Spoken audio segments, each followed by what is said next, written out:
funny bones, but also to really awaken our conscience on the current state of play of affairs in the country. And this looks like the Katiba that has been trashed. And you can see when Jiko is wondering, do we really treasure this book? That's a probing question there. And also, we have BAMBA, we have Mwai Kibaki there, we have Uhuru Kenyatta, we have Musalia Mudavadi, we have Ruto. And they're asking questions here. First, Mwai Kibaki, done to make Katiba work, is walking away. That is Mwai Kibaki. We have Uhuru saying, I did implement some of it. Remember, we had also the former Chief Justice writing to the former president to dissolve Parliament because of lack of mainstreaming, gender parity.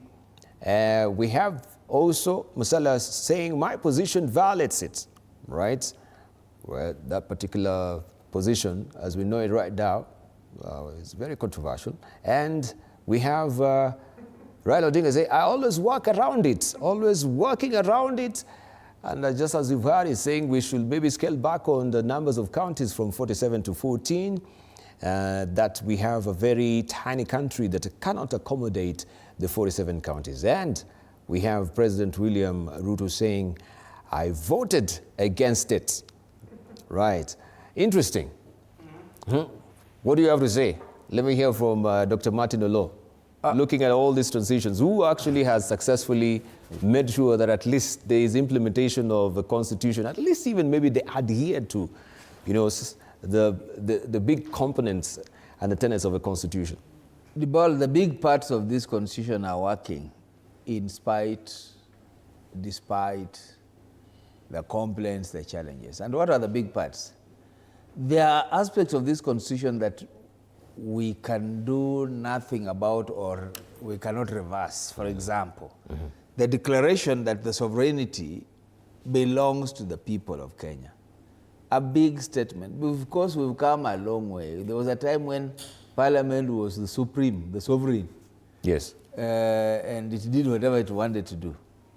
But we are back to saying that the people of this country take this power, donate it to other organs. So that's a very important statement. Number two, there are some commitments that we've made that we are not going to go back on, and they have to work because they're already implemented. County, national level. They are independent, distinct, but interdependent. Whether that works out, that is a challenge. But somehow we know that with the counties, we have 15% of their national budget dedicated, committed by the law, by the Constitution, to those entities called counties. That alone ensures that some money is actually arriving or reaching at the county level.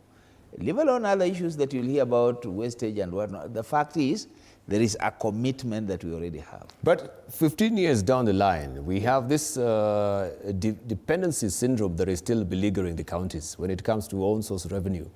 That we have a pail in hand, extended to the exchequer every time. Oh, when there's no money, we are dysfunctional right now because they've not disbursed this money. When can we cut this umbilical cord? No, Dubal. Yeah. Counties are part of this country. All Kenyans contribute taxes. We can't say that the counties are begging. No. The money that is at the center belongs to the people of Kenya. Remember, there are no people in this country that belong to the national. But everybody belongs somewhere in a county. Okay? So whatever we are contributing to make the national cake, everybody is contributing to it. So nobody can say that counties are not baking their own, they are waiting. But they should actually. When we're talking about their own source revenue, when you depend on the national government. If I may interject, because we're now having a... Yes. It's now the third arm of government that should be involved, because it is stipulated, it is very clear. And like my learned friend says, it is not that the counties are begging. It is as of right and as per law. And if there is a dispute, where do you take this dispute? You don't take it to the executive, you don't take it to the legislature, you take it to the judiciary, to the third arm of government. So the panacea or the cure for this is not that we're not going to have the counties or we reduce the counties. You reduce the counties, you make larger counties, it will still be the same number of people and a larger number of people who will need these resources, if not more. So the question is, who is going to resolve this issue for us? In most normal working countries, you go to the altar of justice, which are the courts. And then we're back to where we've also said that in the event of a dispute between the county and national government, there are other organs. The IBEC, chaired by the Deputy President, the Summit, chaired by the President. We have negotiations that should happen between Parliament, the National Assembly, and the Senate. So we have organs. Exactly. The question is, are we in the culture of always wanting to move? And let me say this, I'm so happy with this constitution, it's made the lives of politicians difficult. If you had given them a chance, and by the way, we got here because of where we had come from, the other constitution had been changed so many times that the drafters of this constitution made it more difficult to change. No wonder we haven't had any success in 15 years of amending it. That is an important point. It has withstood 15 years of attempted amendments of this and of that kind. Now that is a strength of this constitution. But the critical thing that I want to say, Dibali, is that whether we can trace some challenges or not is not the point. The point is, this Katiba has been able to help us, first of all, entrench a few things: openness, transparency, accountability. Today, the Auditor General can speak up and say what is not happening. Today, the President can stand up and accuse the National Assembly of taking bribes. They can threaten that they'll impeach. So there are many things that we are seeing playing out today, thanks to this constitution. Yeah, but when we speak about that, we must always put the context to history. This constitution did not come out of the air. There was Section 2A that was repealed thanks to the members of the Law Society of Kenya, led by Paul Mwite, of which my father, the late Japheth Galagati Shamala, was also a council member. So they are the steps, there's the historical facts that we must never forget. The repeal of Section 2A, from a single-party state to a multi-party democracy. So it's not that it happened in a vacuum and we woke up one day and then we had a constitution. We must never forget the history that brought us to this place, and we must honor those who came before us and created those opportunities. But we need also to go to the germinal idea of the constitution itself when we're talking about the Bomas draft, isn't it? Because I think that was the ideal before we had the Limuru. Was it the Limuru 2? Yeah. Yes, where it was mutilated to what it is right now, to pander for the political for the political expediency of some people or some elites in this country. Let me put it in a context, Dibal. Constitutions are bundles of negotiations. So it's not about mutilation. Yeah, it's not mutilation. It is about what do we agree on at any given time. Remember, Bomas draft was a proposal. It was not accepted. There was the Wako draft from Kilifi. It was not accepted. Then there is the Zakayo draft that now went to Naivasha. Now, you can call the process in Naivasha whatever you want. It had, of course, some not very good results, but it was a process of negotiation that eventually led us to a draft that we subjected to a referendum. So constitutions are bundles of negotiations. For this constitution, it offers us a power map. There are things that are explained. How do you get to be an MCA? Explained it. True. How do you get to the National Assembly? There's explained. What is the role of executive? Has been explained. What's the role of judiciary? Has been explained. So there is a power map that we have for ourselves. Whether we want it or not, the earlier issues were Bomas. Can we have a parliamentary system? This is saying a mix of presidential system. Is it perfect? I'm not saying it's perfect. Yeah, but is it giving us some order, some direction? It is giving us that. All right. So what then Dr. Olo is talking about, Dibali, is this confusion that we want to create about there was a Bomas draft, there was a Naivasha draft, there was a Kilifi draft. That was part of the journey. So as we speak to that, You know, today I have had this conversation about the Katiba, the journey to the Katiba that we have. And as we start these conversations, we'll be aware of the fact that even what we are doing now is civic education. Because earlier in the day, I was in a session where a gentleman who was 7 years old in 2010 was speaking, and one thing that was raised was the generation that we have, the mean age that we have now in the population. Do they understand this constitution? It's only the people, the students who go to Olo's class, students of law, that they get to understand. We did away with civic education in our education system.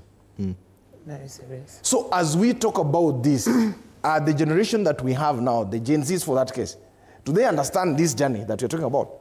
Because my generation, when we were told about the Section 2A, the repeal of Section 2A, the street protest of 90s and 80s, I associated myself with that because my generation was the one who were being told. Now, 15 years later, a gentleman who was 7 years old then, is how old now? 22. 22, is graduated.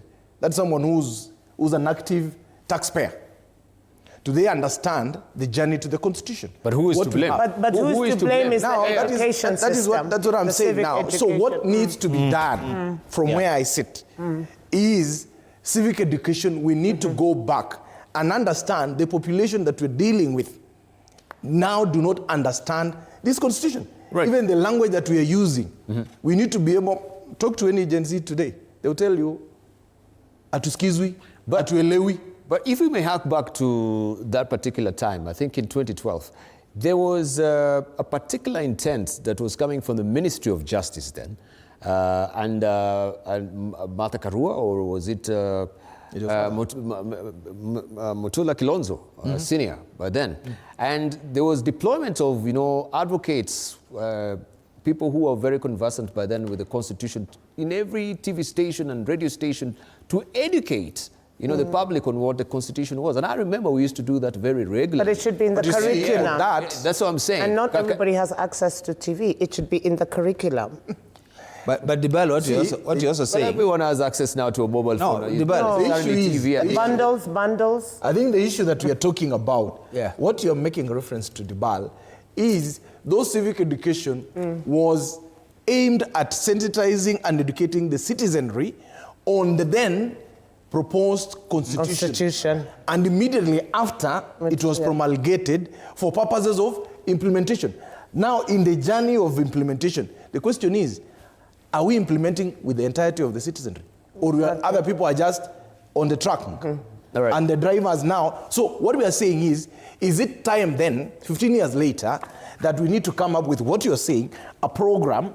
Either in the education system or in the communication system of this country, or through the Office of the Attorney General, or the Department of Justice, or through LSK, that it is time now to say 15 years or 20 years after the promulgation of the new constitution, there is need for us to be able to go back and sensitize the citizenry. And for me, looking at the day today that we are celebrating, and we thank the President for having designated this day as Katiba Day, then we should be looking at, can we then utilize this opportunity to sensitize and retool the citizenry to understand this constitution? Because even as we talk to our young generation, do they understand what we are talking about, the journey that Olo is talking about? So that to me is the opportunity that we have. 15 years later, civic education is important. In the syllabus. Let's go back to have civic education in our curriculum. Dibal, I want to add on to this.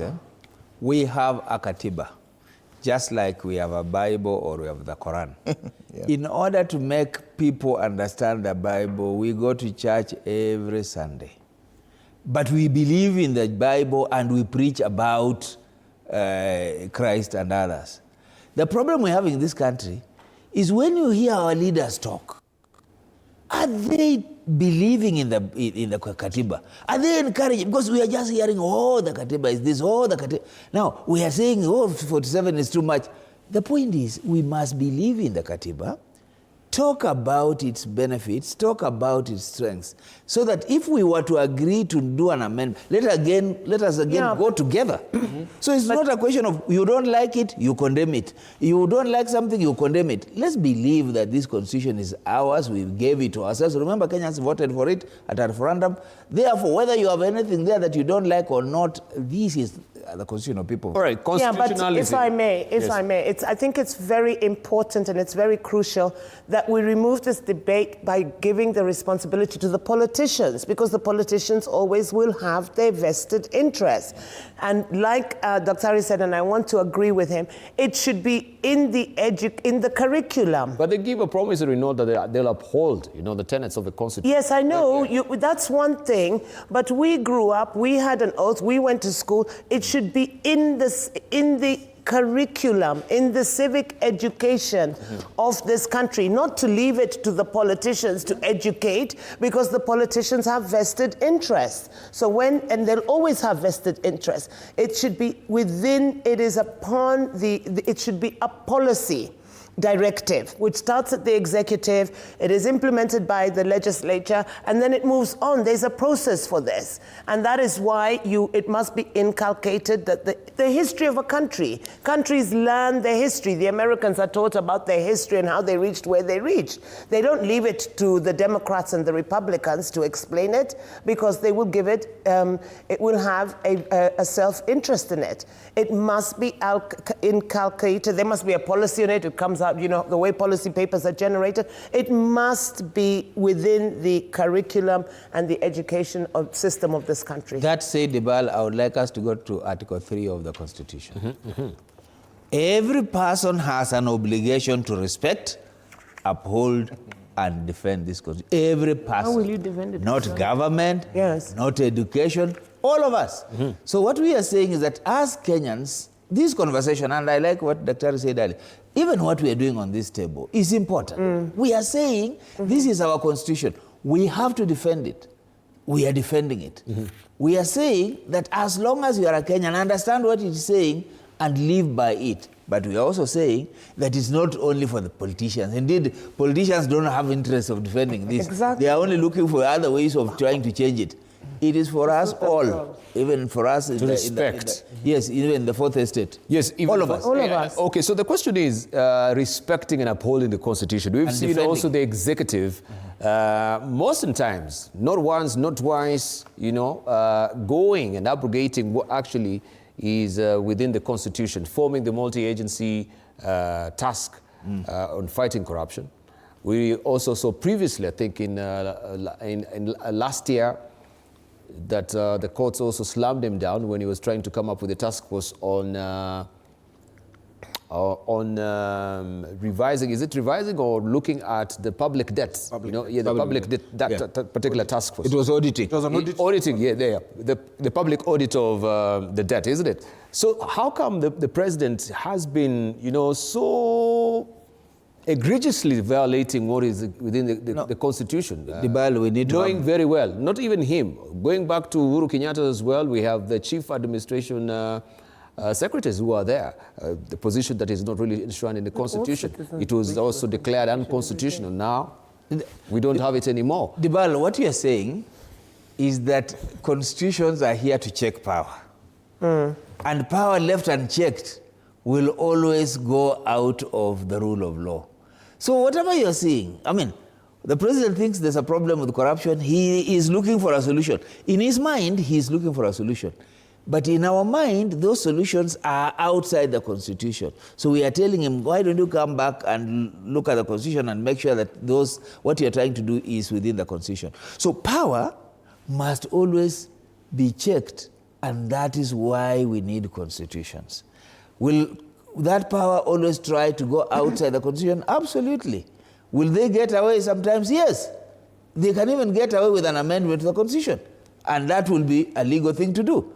But will they be held back? Yes, they have been held back several times by the courts. Remember when Uhuru came together with the BAMBA and they decided BBI? Yes. They were all agreed. And for a moment it was like they will get their way. What did the courts do? Held them back. What did the people say? You cannot change that. What did they say? That there are certain structures in this constitution that you can't just mutilate. They said you cannot dismember the constitution, even if you are trying to amend. So there is a good jurisprudence coming out. There is good practice coming out. And to me, this is good for all of us. Prime Cabinet Secretary. Executive keep on running away? Yes. Prime Cabinet Secretary, where is it in the?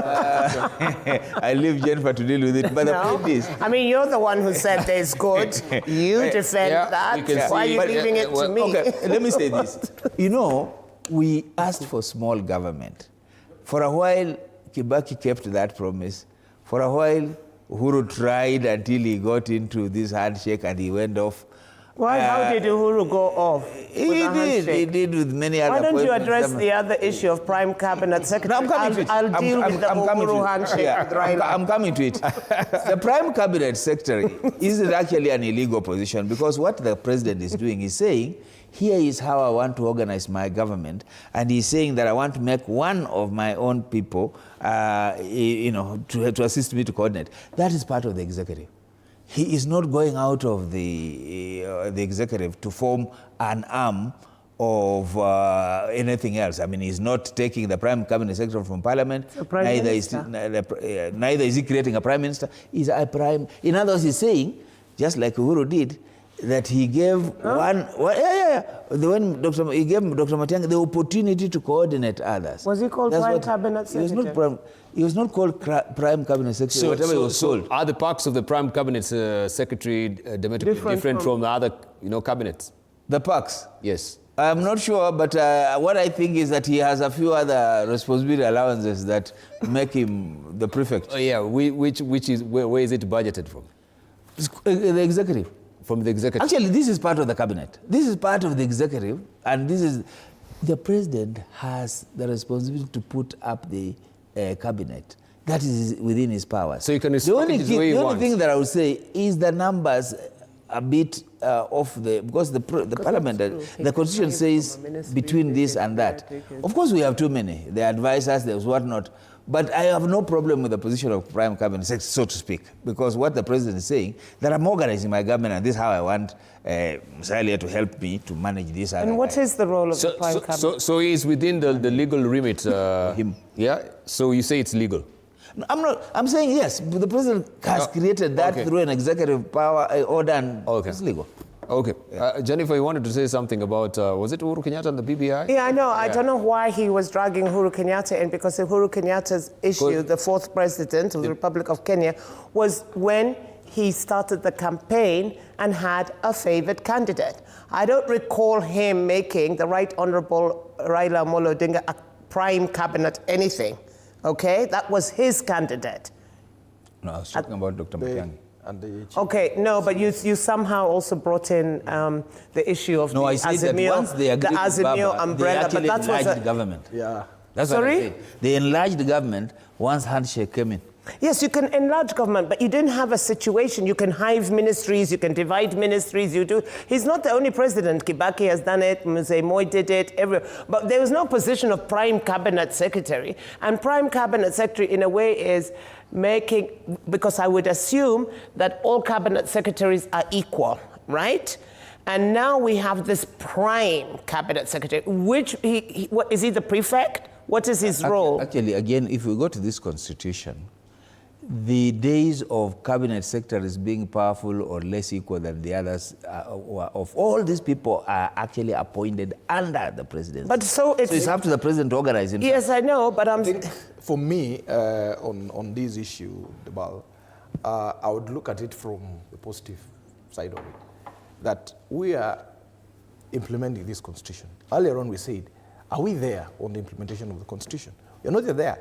So there are some of the attempts while implementing the constitution, some of the steps that we will have wrong and we are corrected. Yeah, true. And even like Dr. Oloa said, some of the positions or the administrative structures that are put in place are an attempt to implement the constitution. And while at ensuring there is efficient service to the public. So, and that is why we are saying, then we need to look at the opportunities that there is in this constitution, where there are missteps, where there are gaps. As we progressively implement, then we should be taking note and saying, oh, we noticed that this gap exists. Like I'll tell you a very good example. 2 weeks ago, the president, and through an action from Parliament of amending PFM Act to be able to give independence to the county assemblies, on financial independence to the county assemblies. 15 years later of the constitution, the drafters of the constitution and the enabling legislation, that's the County Government Act and the PFM Act, never envisioned a situation where the county executive are going to curtail the functioning of the county assemblies. And that is why, at that particular time of the drafting of PFM Act, they didn't realize there was need to delink the financial in the counties. But over time, for the 15 years, we have realized what has really failed the oversight role in the county assemblies is the fact that they were at the mercy of the county executive for purpose of access of resources. Look at it this way. After then, the president assigned to the amendment 2 weeks ago. In the next financial year, we expect from the counties, based on the implementation of the constitution, that we are going to see better oversight, better representation, and even legislation in the county assemblies, because now we have enabled this arm of the county government organ to be able to be independent and to do what the constitution expects of them. So there are some of the provisions in either the constitution or enabling legislations that have created gaps or have created hiccups, so to speak, as well, that must be corrected with time. So some of the attempts that are being done to correct, to implement, to be able even to define some of the sections of this constitution are progressive. So for me, that is a progressive approach that we are looking at. Let's talk about coalitions, right? If we have pre-coalitions before elections, that's okay. But post-coalitions, where is that envisaged in the Constitution? Right? And the question, I just want to put it, maybe to cognate it with the BBI and the broad-based government. What is so diametrically different with what also the courts really declared with the BBI that is with the broad-based government? Exactly. You see, the Constitution does not talk about broad-based government. And in fact, there's nothing like that, even in law. Governments are by very nature broad. That is, if you form a government today, you are forming it because you are elected. Once you are elected to form government, you are for those who voted for you and for those who did not vote for you. So you are a broad government, so to speak. You must embrace and include everybody. So there's nothing like broad-based government. So the courts were wrong when they, the fourth president of the Republic of Kenya wanted the Building Bridges initiative, because building bridges is a broad-based reach out. Building bridges, BBI was a constitutional issue. And it was being brought in order to expand government through the constitution. Now, the court said it was unconstitutional. What I'm saying is, if you are looking at a government today, any government, including Kenya Kwanza government, does not belong, is not a shareholding company as we were told before. It is a government for the people of Kenya. And the election of a government is both by those who vote and those who don't vote. Remember, democracy works in terms of numbers, and if you vote in a government today, it must also take care of those that did not vote for it. You cannot punish a people for exercising their democratic right by denying them development. But that's what is in the Constitution. The winner takes it all. No. You can't say that now you don't go dishing out to opposition. That now we've had this particular regime. That's why you have minority now we need leader, to cater majority for the people leader. who they felt they're not part of government. Dibal, you're right. That's why Parliament has a majority leader, minority leader. Let us separate something called government from politics. Yeah. Okay? A government of Kenya has 3 arms to it: the judiciary, the legislature, and the executive. The head of the executive is elected. The head of the judiciary is delegated that power by the people of Kenya, just like legislature is delegated. So government is not that narrow, in that narrow sense. And you can't tell me that you want to be inclusive only at the executive. No. already at the legislature, there is both minority and majority. And what's happening there? Negotiations, back and forth trade-offs are happening. And the minority having their way, their say, sometimes they have their say. Right. A majority having their way, sometimes they have, sometimes they are held back, sometimes they compromise. Exactly, but that's the minority now making the representation of the people who felt, they didn't take the government of a day. And there's a reason they're the opposition, because they are to oppose and critique. Indeed. And to challenge. And to oppose doesn't mean that you're not in government. No. So this. But you're not, you are in one arm of government. If I oppose the government of Kenya, sorry, you're mixing it doesn't all up. mean. You're not in the executive arm of government. There's 3 arms of government. You're trying to say that because we're in parliament, we are also in judiciary. Let's not mix up. What There's 3 arms of government. No, government. Yeah. When you talk of Kenya government, when you talk of county government, you mean the 2 organs in the county assembly. Okay, sorry, I mean the state, but you have the legislature, you have the judiciary, and you have the executive. Yes. So the legislature is not part of government. It is. Yes, but then why do we have an opposition if it is? Okay, this constitution, Jennifer, doesn't talk about opposition.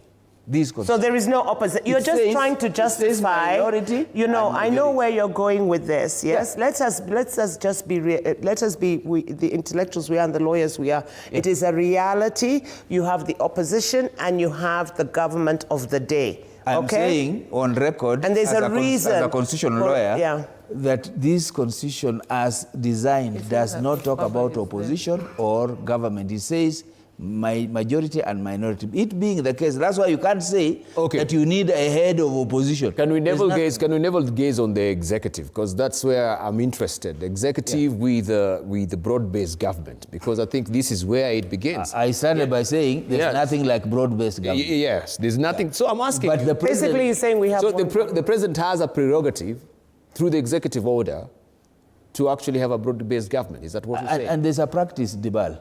When Obama took over power, he brought his opponents into government. There's a practice.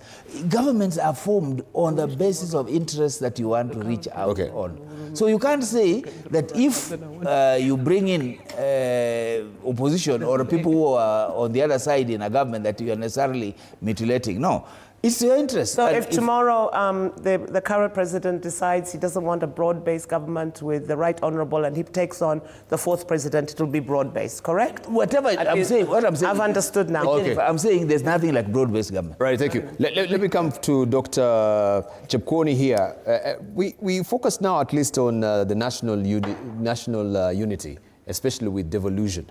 And I wanted just to ask you, has it shaped Kenya's national identity as it is right now, or it has actually deepened ethnic, division as it is? Because everyone now wants, even when you look at 30% quota of employment, that one is not observed. You always feel like, oh, this is not our person working in Kakamega or in Mandera. You feel like there's something off. It has to be our people.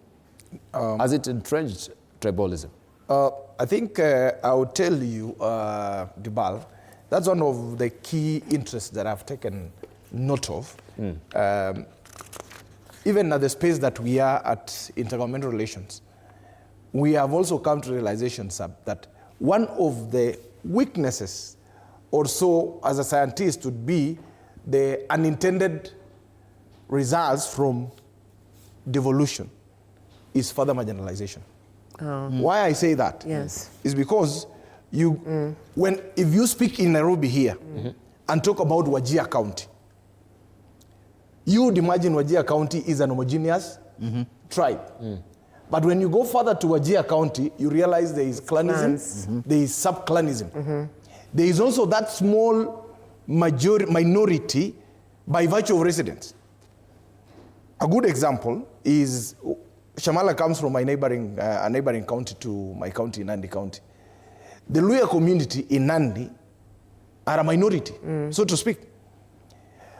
And that was not envisioned in the constitution. So in Nandi County structure, governance structure, or electoral seats, or even service delivery, are the interests of the minority Luhyas in Nandi County taken care of.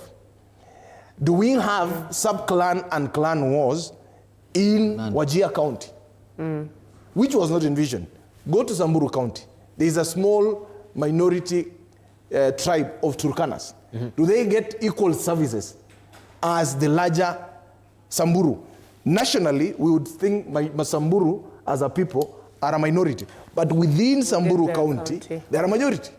So what happens to that minority? So it is something that we need to relook and say, and I'm happy I said even earlier on, this year's Devolution conference, we were talking about inclusivity and inclusion in the counties. And that should be in an attempt then to address some of these challenges then that we are seeing out of the devolution structure that then have created negative effects. That now a smaller minority that was not pictured before are now further marginalized.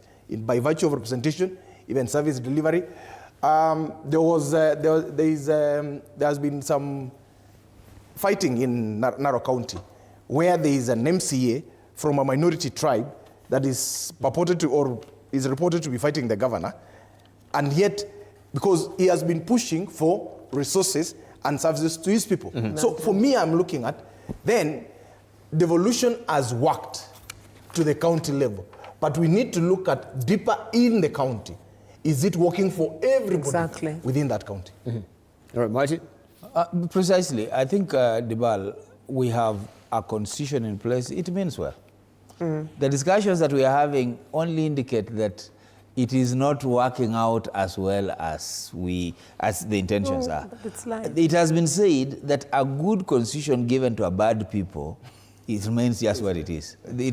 But a bad constitution given to good people, they'll make the best of that bit that is good in that constitution. So our problem is ourselves. This issue of marginalization, this issue of winner take it all, this issue of government running away with everything is a problem that is at a national level. Indeed, the war between the national and the county government is precisely where the national government wants to amass everything at the expense of the counties. It is about where you have functions that are devolved in health, functions that are devolved in agriculture, yet 80% of the budget is staying in Nairobi. So we are just, and then what do you see with that budget? You buy stones for fertilizer, because there's so much money to waste and you find it being wasted. It's not going where it should be because it's not... Well, that's corruption. Yeah. That's they should be tried in the court of law. How can you sell stones? If you didn't have that money here, perhaps it would be doing better things. But because it's here and people don't know anything else, they are corrupt. It's not about not knowing, it's committing a crime. Committing a crime. That's no defense in court. I didn't know that murder is a crime. Nobody was charged with that. So the problem is that we are having a constitution that is helping us to organize ourselves, but we are entrenched. Earlier on, you talked about our culture. You know, it's Peter Drucker who said that culture eats strategy for breakfast. When you have a bad culture, this constitution will just be eaten without care. Because, see, we are entrenched. I mean, if you look at us, we just want things the old way. But they have not worked. We have a new constitution. If I may disagree, and by the time of multi-party democracy in the 90s, we didn't have a bad culture. We had a single-party state. After the fall of the Berlin Wall, there was international dynamics and local dynamics that informed this. So we cannot have this despondency of that's the only way it is. If we have a bad culture, that's the way it is. Yes, it will metamorphosize. It will change. And we have to go back to history and see it. Nobody had imagined, but it was informed, and let's call facts facts. The Berlin Wall had fallen. There was no longer the Cold War between the West and the Eastern Bloc, and that precipitated the change of the circumstances within this country. What I know is that our problems are ours, not Berlin or... It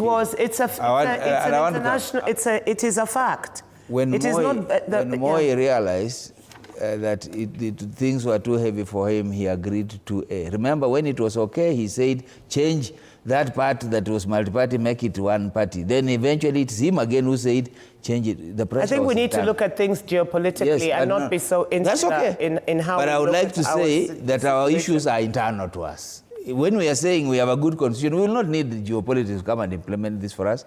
It will need us to realize that this is our document that we must protect, that we must ensure it is implemented. Right. I wanted just to come back to maybe the issue of the broad-based governments and maybe the BBI as well. If you may recall, we have Professor Anyang' Nyong'o who says the cure-all to this problem of broad-based government, where you feel that there has to be inclusivity, is either to go the parliamentary way system of governance instead of a presidential system of governance where the winners takes it all. That can't work. Do you think that will be the prime solution to actually cure this issue? No. That now when we go, we have now to include the person who lost and we feel... No, because all you have to margin do was is just give very up. minimal margin of error that we need to accommodate now Raila Odinga because... It will just depend on who has more toffees to give out. No, parliamentary system is not about that. It's No, not here about- it won't Presidential work. system is not about that. What is it about? What we are simply saying is this, that there are certain things that we must also learn from where we are.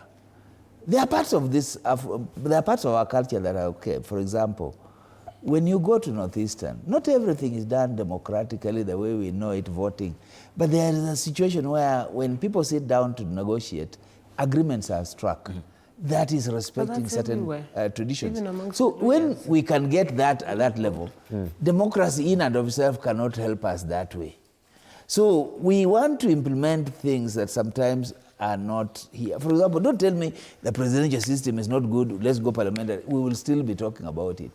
Indeed, the people who told us about parliamentary system and who are pushing for it, including Baba himself, abandoned that discussion. And you abandon your position whenever you realize that other forces are against you. So that was okay. Today, I don't know what else you'll say to bring us back to this discussion of parliamentary system. I don't know. Dibal, today, during the Katiba Day celebrations at KICC, something came out clearly.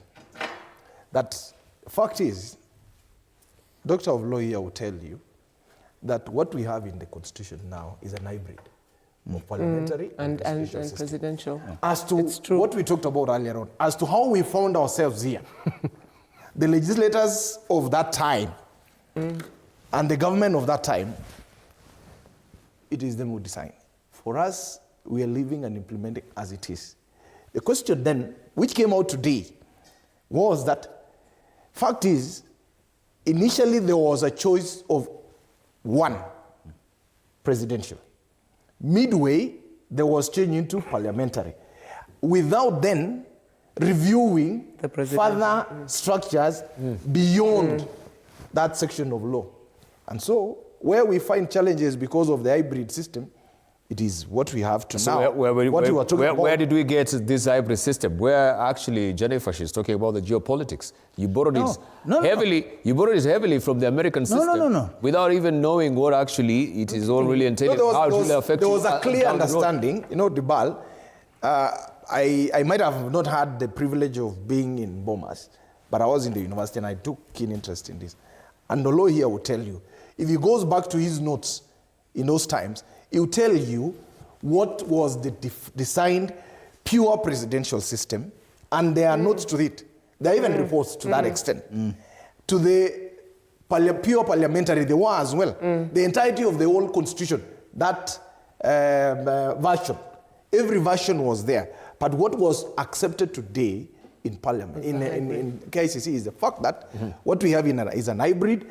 There are sections that have not aligned to the system of parliamentary system. So what needs to be done is, the issue that was raised was, and I think it was the the National Assembly Speaker, who said then, is it then time to audit the Constitution?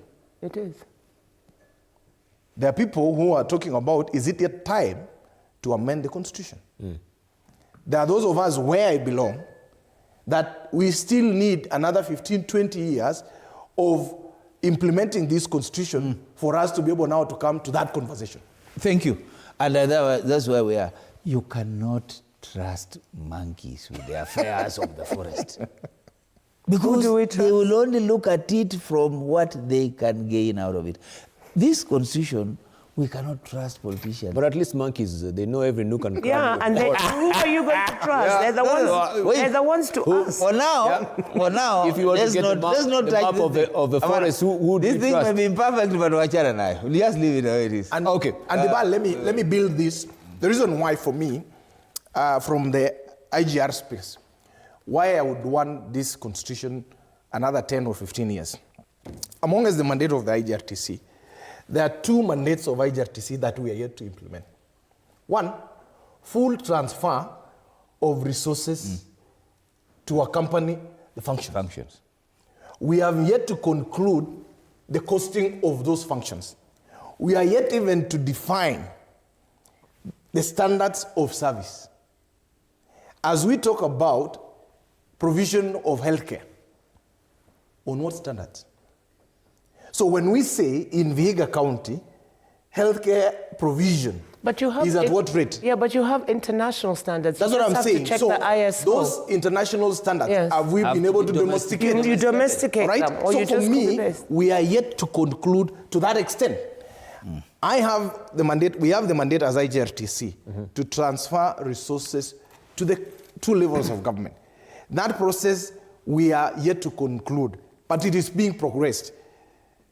Like I would say again, 2 weeks ago, we gazetted the former defunct local authorities' assets, land and buildings, for purpose of transfer to the counties. Now, Mark, it's 15 years after devolution. That is a resource that ought to have gone to the counties. Yes, indeed. But now, through this regime, it is now the opportune time, because Allah will tell you, for every component of this law, there is opportunity and time. We are lucky to have a supportive regime that has allowed then what would not have been done. And the president said it clearly. It has been very evasive for the last 12 years. Now it's the opportune time that we are transferring these resources. You spoke earlier on about the issue of on-source revenue. Right. But once we hand over, let me conclude. Once we hand over these buildings, which are houses in the counties, to the county governments, it will contribute to the on-source revenue through collection of rent and land rates, because now they're able to transfer these land parcels to the county governments and they can be listed in their books of account. That's one. What was the transitional authority doing then? Because I think that was within their remit to make sure that these assets are transferred own this to the counties, or within the 5 years they had that was now, really a very short time. That was a very ambitious 5-year timeline that was given by the Constitution. Very ambitious. With the magnitude of the work the magnitude of the work. When we talk about attendant resources, just attendant resources to a function itself, we are talking about assets, human resource, liabilities, and the financial resources. For the approach that was taken by Transition Authority at that time, by virtue of the nature of the policy at that time, was Big Bang, where all functions were transferred to either levels of government without attendant resources first. So what we were focusing on was the financial resource. That is why we talk about the revenue sharing, the revenue that's supposed to go to the county. What about the other resources that are attendant to that function? So for me, that's why we're saying it requires more time for us to be able to do what? To conclude. One other mandate that I want to bring to your attention, and I would want to interest Dr. Olo into this. One of our mandates is to be able to assess implementation of devolved functions to both levels of government. We are yet to generate a report of that magnitude or of that extent to be able to say, we have transferred as IGRTC functions and resources. We are expected to then thereafter assess then the absorption and the implementation of the same. But there would be a confusion if you talk about assessment. Somebody will tell you, no, are you coming to audit? Yes. No. Are you coming to evaluate? No. We are only saying, we need to be able to say, as per the spirit of the Constitution, this function was expected to be implemented to this level or within these confines. Is it then being done so? Then we are able to develop a report, and a decision then would be made based on that. Thirdly, one of our mandates also as IGRTC through the summit is that there is expected to be a summit report to the legislatures. Is to say, because the summit is, by law, the top decision-making organ on cross-cutting policy direction between the two levels of government. Because it's the president chairing and the 47 governors are members, is that a report of the summit to the legislative assemblies, which we have now commenced that process of development of that report. That is expected to do what? It's supposed to go to the legislature, both National Assembly, Senate, and county assemblies. Because such decisions that are made at the national level. I'll give you a very good example. Fertilizer subsidy program. Remember, agriculture is fully devolved.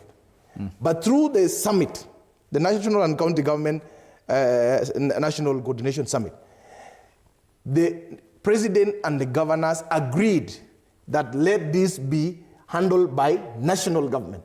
And so that was a policy direction taken. It is being implemented. Did the county assemblies or the National Assembly and the Senate have that position tabled before them? Of course, there are discussions here and there. But it is expected by law then that such decision resolutions of the summit are submitted to the legislature for consideration, for policy direction, because it's the legislature also that can be able to develop legislation to align the resolutions of the summit to the structure of governance. Thank you. Thank you. Before just I let you go briefly, because now we are on it and you're talking about the transitions to where we are right now. Looking at the rolling over of the pending bills, because we are the local government still who had humongous, pending bills. How are they inherited also with the current, counties, and how are they treated? Is it part of the pending bills that we do have? I would say, yes and no, because some counties who inherited pending bills from the defunct local authorities within their jurisdiction. Some counties were able to pay off or settle for that case, pending bills. Some settled partly. Some never attempted to settle. And so it has been able to compound on other pending bills from the other county, the first and the second administrations in the county government. However, take note when I said attendant resources. It was about, when we are transferring a function, it has assets, liabilities, and finances. So one of the very contentious issues is that issue of liabilities, where you've realized some of the county governments are saying, since these liabilities were not considered during the funding model or the transfer of the functions and the resources through CRA, these liabilities from the defunct local authorities were not considered as part of the releases that went to the counties. That's why some counties are getting stuck. Some of the liabilities are also from statutory deductions that were not remitted. And I think you have had the conversation from Treasury. They've accumulated interest over time. They have accumulated interest over time, especially from those which are supposed to be remitted to statutory bodies. And that is another conversation, because if you want to do away with the interest, it also affects books of account of the receiving entity. So it is a separate conversation. The issue of statutory deductions that were not remitted, issues of liabilities from the defunct local authorities, that is another matter. That's why I'm saying, you will agree with me. 10, 15 years, we still need to conclude this. And therefore, Dibal, what we are saying is that we have a lot of work to do to get to know what our issues are. The easier options are not what we need. Let's change this, let's move to that. No, get things to work. Understand why they're not working. When you say the transition authority, we were unrealistic. It had a shelf life. It was over. Did it solve issues? No. What are we doing about it? Let's pursue the discussion. They sought extension. But you see, that's not the point. They didn't have the power because the Constitution had given them a timeline. Of 5 years. Yes. You couldn't do much about it. Just like issues of historical injustice and so on, you couldn't do much after the powers had been, exhausted.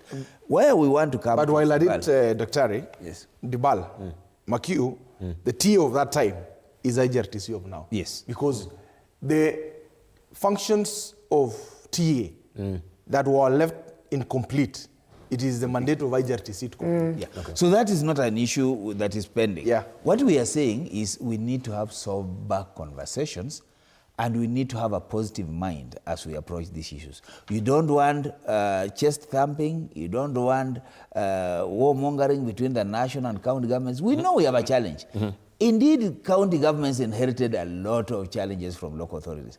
We never sat down to sort it out. If we can address the issues, we will be somewhere else.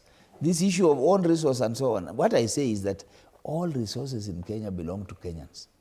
Whether we want to sit and say, let's do away with interest rates, that is something we can do. Just like we can say we have cancelled debts for all farmers in coffee and so on, we can do that, as long as we are doing it within a reasonable program that allows us to get out of where we are. Our challenge right now is not this constitution, it's our own selves. Thank you. Let the government have a discussion with itself at national. Let us have a judiciary. Let's have a legislature that is saying, we know what our issues are, we want to solve them. The easy options of BBI and ADCO, those are not going to solve our problems. All right, let's talk about Juris-Pesa. And of course, we know that judicial independence was strengthened in 2010. So how far has it come in upholding also constitutionalism? We're talking about Juris-Pesa. The president has highlighted it. He knows it.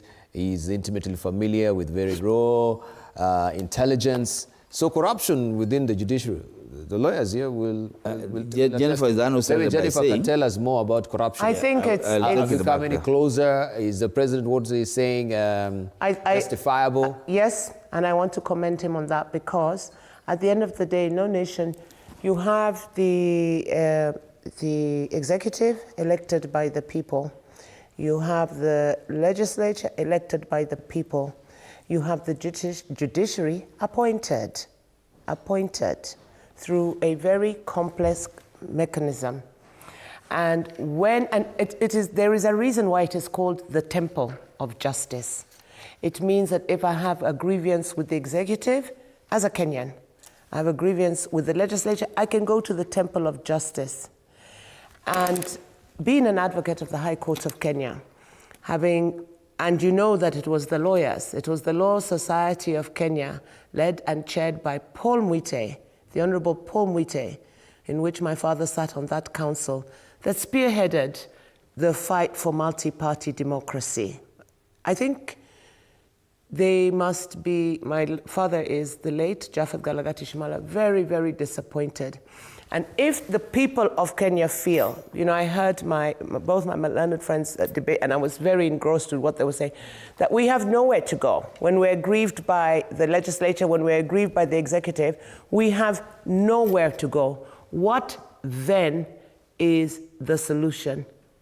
And this Juris-Pesa, I am telling you, they are the least transparent arm of government. Do we know how many complaints have been made to, what are they called, judicial service, to JSC? Yes. Are we aware? Is there any site anywhere, Professor? Doctor, is there? There are reports. Okay, there are reports. Does Wananchi know? Are they aware? They know what legislature is doing. They know what governors are doing. They know what executive is doing. Where are they supposed to? Is it on the website of that? So you're insinuating there should be a portal where we can. Yeah, is it there? Is it available at the click of a button when we come to civic education?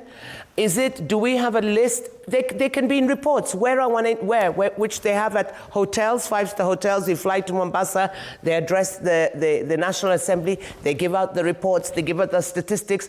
Does the person in Musingo, in Shinyalu, have this information? Does the person in Nandi, where you come from, do they have that information? Do they? Is that civic education? Where is it? Why is it buried in this glossy, huge, and we want to know how much those glossy booklets they make to give to legislatures cost. Is it there? Where is it? How many complaints? When a person is charged in a court of law, you're innocent until proven guilty, isn't it? But your name is flashed on the TV screens, isn't it? You're put in the newspapers. Where is the one of the judges and the court officials and the magistrates? Where is it? Dibal, because my learned colleague has condemned the judiciary. I'm not condemning, I'm pointing out. But you see... No, I'm an advocate of that. Yes. No, what I'm saying is that... I've not condemned. I'm bringing up some very serious issues. I'm not condemning. But let's get it right. JSC is not the only thing about the judiciary. Remember, JSC is a Chapter 15 commission. So it is a commission of Chapter 15, and it has functions that it can be challenged on and so on. But the judiciary is it's not an appointed arm. It is a delegated arm by the sovereignty of Kenyans, so that it performs functions just like the legislature. So it's answerable to Kenyans? Yes. Legislature is answerable, executive is answerable. So why aren't they answerable? They're not answerable. They are. They are answerable, but they're not playing, they're not giving us... Let's give them the benefit. There are three elements of the JSC. JSC in its constitution as a Chapter 15 constitution may be problematic, and therefore it's something you can look at. But what is maybe... Wait a minute. Just like you can look at the Parliamentary Service Commission and you can see it cannot rise beyond conflict of interest and investors' interest. So there are issues there. And when we are talking about things that need to be looked at, we need to look at it. But the judiciary has three ways in which it works. First, if you have a complaint, you go to the next level. If you don't like what the magistrate has done, that's why the appeal process is there. Please. And how long does that take? 200 years? No. That is the law. We will have to also go by our structures. If I don't like a decision, I can appeal against it. Will I still like what happens? Maybe not. I still have to go to the next level. But after the Supreme Court has spoken, that is it. Having said that, I think that the judges are exercising independence as they sit to try matters. That's why, for example, the issue of whether the Deputy Chief Justice was in order to appoint a bench or not came into play. The point I'm making is that corruption may not be something that is not in the judiciary. But to condemn the judiciary, just like we are condemning the legislature, we're critiquing. Just like we are condemning the executive on the issue of corruption, we're critiquing. We have to do it with a whole understanding that these are part of the society. Who is it that is bribing the judges? It cannot be the judges bribing judges. So why are they accepting? It can only be lawyers or people who are litigating bribing. So at this, nobody can come and say, look, this Juris-Pesa thing is really a judiciary problem. No. But they're the beneficiaries of it. No, it's corruption. And this corruption is being perpetrated by all that are involved, not necessarily judiciary. But if somebody comes to give me a bribe, I don't need to take it. Now you're saying that it's been perpetrated by others. You see, you cannot say that. Let me just come into that conversation. And I would say I'll be hesitant to delve to the extent that the lawyers here have spoken to. But for me, within the devolution space, I think there is this aspect of mass condemnation, which has become very rampant. And I think the president, in his message, he was specific. He said, some members of parliament. Not all. Even on this issue of Juris-Pesa, we are not saying everyone. It's the entire judiciary. It isn't. It is not the entire JSC. Exactly. So let's be clear so that we are not mass assassinating the entirety of institutions. If there has been an indication of some elements in judiciary or JSC, same also in devolution. We have heard before that governors or members of county assembly, let me speak because when I was sitting as a member of county assembly, we were condemned. One time we were called rats. Right. But really, it was because of the character taken by some of us. So everyone condemned the entirety of members of county assembly. We are saying there's been an indication that some governors are involved in illegal activities. Is it the entirety of Council of Governors or Gold Governors? No. So to me, I would think that when we are pointing some of the unethical practices or wrongful doings by individuals in institutions of government or structures of the constitution. It should be specific to say, and let's be very careful, when we hear a statement that has been come out, that some people, then let it be left at that there are some elements. Not the so if we entire- condemn the entire institution, No. it becomes, Absolutely. and that's what now Dr. Olo is saying, we are saying then this structure in the constitution is not working. So for me it's about, let's not go into mass condemnation. We pick on the specific, I would choose the language of the president. Caesar's wife must be above reproach. So it doesn't matter, what part of the judiciary is corrupt. I mean, this is where we go to seek justice at the end Yeah, of the it's day. the temple of justice. Temple of justice. Temple of justice. So we can't really say, So it must be now, Caesar's Very wife. hard. okay, Very hard for one so we have to be satisfied because there's just a pocket of a judiciary Yeah, who are you really understand? corrupt. So they should be ruled. They're really someone whose life is on the line. Yeah. We have a judge who's corrupt. Yeah. Actually, It's we really get a the travesty hardest of place. justice. Yeah. So it should be above reproach. Who is So giving- I think even amongst the three arms of government, They should be judiciary above should be reproach. squeaky clean. Yeah, but who is I giving, agree. who is giving the bribes? You are Oh, please, it's not all the wananchi. you're the advocates who are So giving now the you want bribes. to say it's You are the the culprits. wananchi should be above Yeah. reproach. The point That's is- the argument. Are we ready to win against all odds, or are we interested in justice? The moment we are not interested in justice, then anything. Who is we? So as Kenyans, that's the No, point. no, It's not a- don't. You are condemning now. He has shifted it from judiciary. No, He has brought it to Kenyans. It Have you takes a seen? Kenyan He has flipped it. to bribe a Kenyan judge. So let's not start thinking. It doesn't take a Kenyan. You can be an Englishman. You can be an Italian. we're You can talking be a about Kenya. We're Pakistani. talking about You can be. Kenya. It's only Kenyans We who are go to talking those about Kenya. courts. We are talking about Kenya. So it is not going to be that. How can judiciary be corrupt by itself? It's people who are But you're saying corrupt. it takes a Kenyan man. It's not even a Kenyan woman. All right. No, you bring a man now. Okay. Yeah, because you Okay. said man. It's Right. Kenyan. Okay, let's leave it at that. I wanted just to ask, first of all, on still on the judges and seeking their perks. I think. Yeah, and all these perks. All these perks. Why should they be Ridiculous treated perks. so special? New Mercedes, new. Why? new this. Why do you feel Why so do they need entitled? all this? And why do MPs need their vehicles? No. By the way, they get a car grant and Yeah, they can choose. no, it- yeah. They get a car grant and they can choose what to do with that car grant. They don't stand there and say, I need to buy a Mercedes. I don't know whether they're 230. Yeah, Martin, what is so special don't about do that. judges? No, I just wanted to ask, what is so special they should be? I think what we want. Given a car I think what we want to grant. do I here. paid all that money for it. Wait a minute, Jennifer. What we want to do here is to say that we have established a culture in this country that we cannot begin to assign to an institution. Judges have always had cars. There's a history to it. Do they have to be? No, just a minute. They have a history to it. Just like MPs have always had cars and car grants, there's a history to it. Yeah, okay. Just like the cabinet has the cars, they fly the flags, there's a history to it. Am I justifying that we should be wasteful? Absolutely not. But why should we deny judiciary we're denying them anything? We're talking what we are about the giving to car. other arms of government? If we say, and I think it is President Uhuru who said that we should even reduce the size of the vehicles and so on. I agree. As soon as he said it, we went to Passats and then we went back to our... But why should we be spending 15 billion shillings why? more in this economy that we're I in don't for? think that we can just isolate judges and stick them. No, we're talking about We are judges now. either- We have no, moved from executive. If we don't we want have to moved give from state of- executive. We moved from representatives. Now we're in the other arm of government. We're not isolating. There is something Even we have done in this country and we must accept. My friend Daktari here has arrived in these studios in a government vehicle.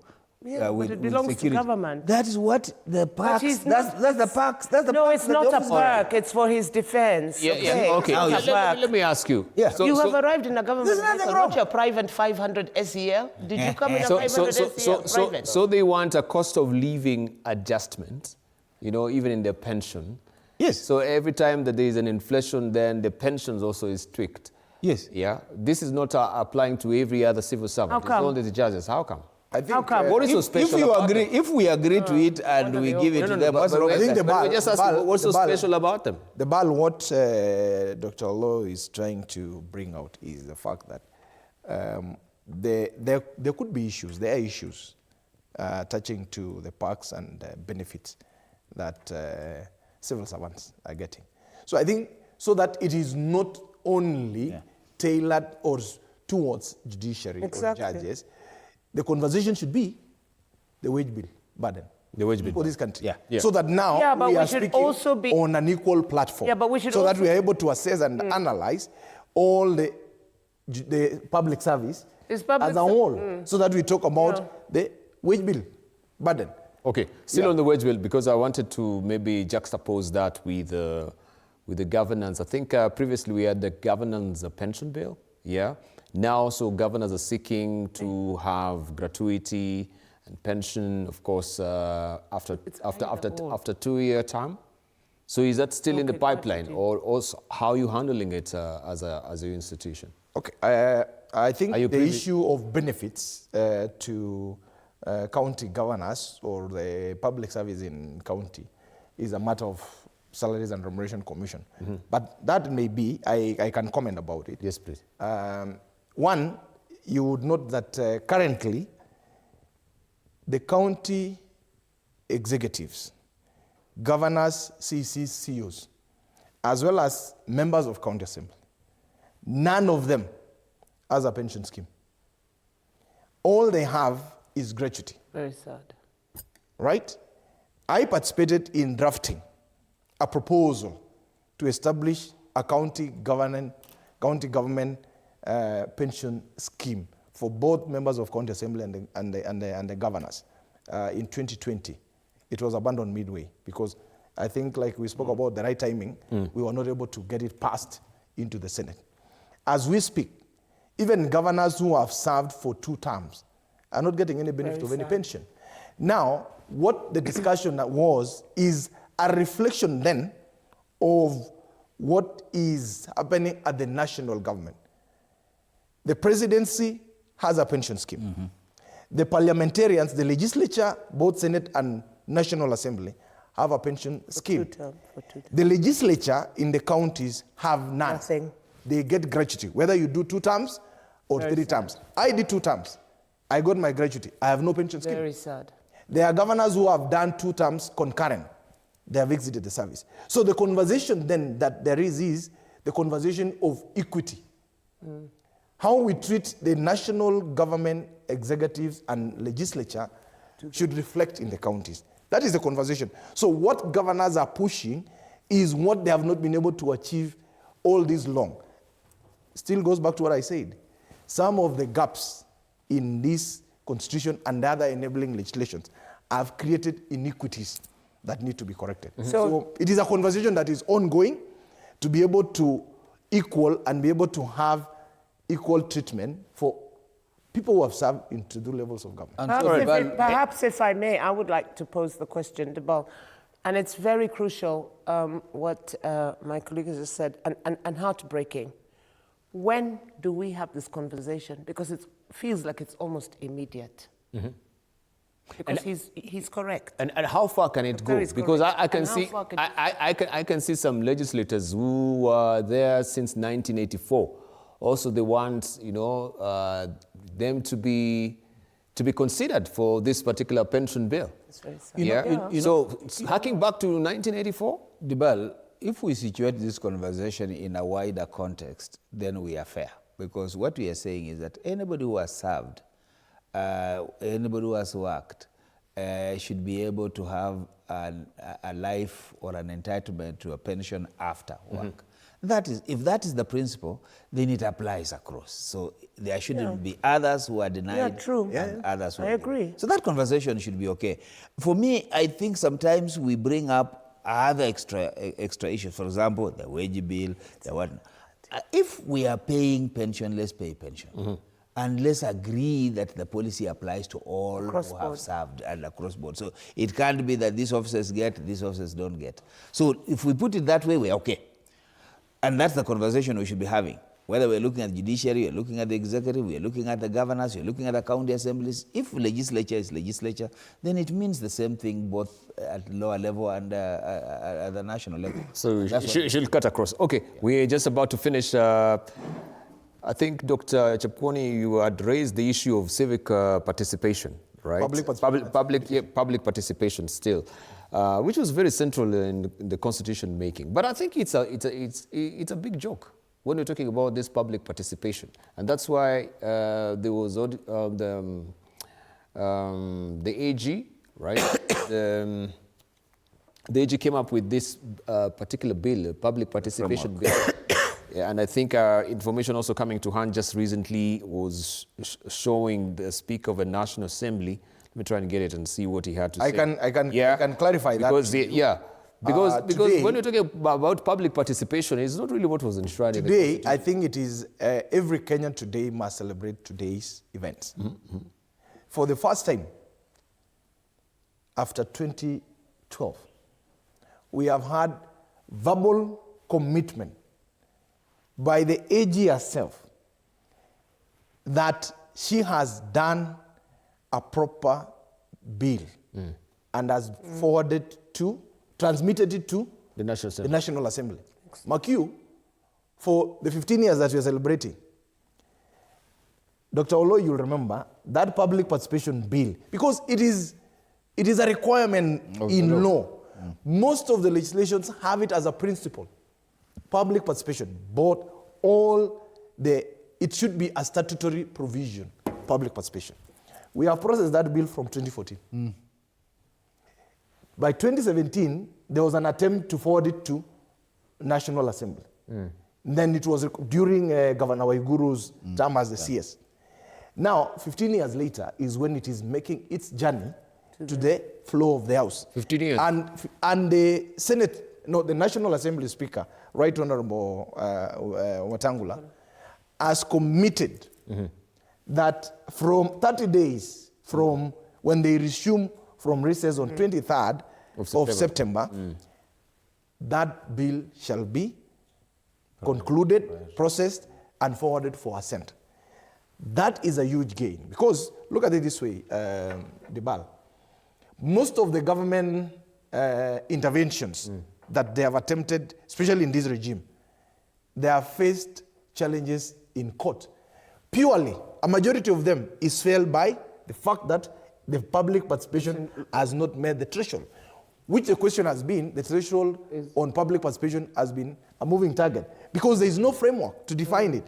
And so, by that public participation, it will cure quite a number of anomalies in the implementation of the Constitution and service delivery. Because with that, then, the legislations and policies that shall be put to place by any government will be guided on public participation and the involvement, not public participation alone, involvement and participation of the citizenry. And that's why I'm very hopeful that that public participation bill as well will provide avenues for civic education and give that mandate or obligation, because the obligation for civic education is national government. So I am hopeful that that framework, that act then, when it is ascended, will give then life to continuous civic education and sensitization of the public and participation and involvement in governance. Fantastic. All right, we bring it to a close. Let's just get to our closing remarks. We begin with you, Dr. Martin Olu. Well, our country is at a good place. 15 years down the line with a new constitution, all we need to do is to continue having conversations, but continue looking for improvements. It's not time to talk about amendments. It's not time to get tired. Let's not get tired with 47 counties, for example. I want people like BAMBA to leave us alone so that we can be able to experiment these things slowly. We don't need changes now. Yeah, Kiambu County should be a special county. That discussion we had, it, leave that. Anything like that will need a referendum. So the good politics, but that's not happening tomorrow. So let us stop. You know, the problem is that we are whipping up unnecessary emotions and unnecessary promises. That let's just implement what we have. The politicians. I think Martin means the politicians, Jennifer. Jennifer, your closing remarks? I want to thank you, Debal. Thank you so much. I want to thank TV47. It's been an incredible session, a very long session, and we were still animated, and I was learning a lot personally. And I thank you. I thank my colleagues, and I just say that with prayer, everything is possible. And I And it's good for us to sit and talk. And disagreement doesn't mean that we cannot agree. In fact, we're just erring. We're not disagreeing. We're throwing out, what could be the impediments and whatever. But we must move together as a nation, our beloved Kenya. Fantastic. Thank you very much. Right, Dr. Chepkwony. All right, thank you. I think for me, my closing remark would be a challenge to the citizens of this country that we have this beautiful document at 15 years. We need to stretch the implementation and attempt to get every aspect of this constitution implemented with the faults that it has, with the gaps that it has, but ultimately we are reaping some benefit and good benefit, so to speak, from it. As to the celebration of 15 years, I earlier said, if the constitution was a boy from where I come from, Rift Valley, it is due for circumcision. As to the division then beyond, I leave it at that. You're right. We have to Thank you, gentlemen and lady. I really do appreciate. We have to go for we need to wind up. Dr. Chepkwony Kurui, thank you so much for coming through, the CEO of Intergovernmental Relations Technical Committee. Jennifer Shimala, thank you as always. A treat having you as well, Advocate of the High Court, and Dr. Martin Olo, who is the Associate Dean, School of Law, Daystar University, and an Advocate of the High Court. Thank you so much. What a treat. I've enjoyed a trenchant, cogent discussion that we've had this evening. Very illuminating and very educative. Right. Really lovely. I'll be remiss if I also don't show you. If my director may just pick up this particular picture. I hark you back to the first cabinet of the Prime Minister then, Mzee Jomo Kenyatta. And what constitution were we talking about there as a Prime Cabinet Secretary? There you are. And we have him there with his first cabinet, there from left to front row, Eliud Ngala Mwendwa. We have Mbiu Koinange, Oginga Odinga, Njoroge Mungai. We have Joseph Murumbi. They always say Joseph Murumbi was the man of integrity. And we have also Tom Mboya. On the second row, we have Samuel Ayodo, Jackson Angaine, and we have Gikonyo Kiano. We have also Dawson Mwanyumba, Bruce Mackenzie, Ochengo Neko. And on the third row there, we have William Wamalwa. Any connections with the Omalos? Yes. Oh, yeah. Right. So we have also Joseph Daniel Otiende. All right. Any connections with the Otiendes that we know? Otiende or this Estate. is the Tende Estate? Yes. But Atende Omolo or any? No, nothing. No. Also James G. Gishuro, right? So James Gishuro is now the road that you know. You can put a face to it as well. Lawrence Sagini, Charles Jonjo, and Duncan Degwa. And that was the first cabinet. So, amazing. Under what constitution were you in? That one. That one? That one. Where we had a prime minister. Yeah. Okay. We were a Commonwealth country. The Queen was the head. The Queen was the head. That's what you need to keep understand. Why is it that we came from prime minister to presidency? Because the we didn't imperial, want- the fusion. The fusion. The fusion of colonial. Yeah, that transition is what I've not really understood as far as the constitution is concerned. So we're at a fusion right now. Thank you. We need to move. Thank you. Good evening. Thank you for your valid was company. great. Have a restorative night. Asante. Thank you so much, guys. Yes, sure.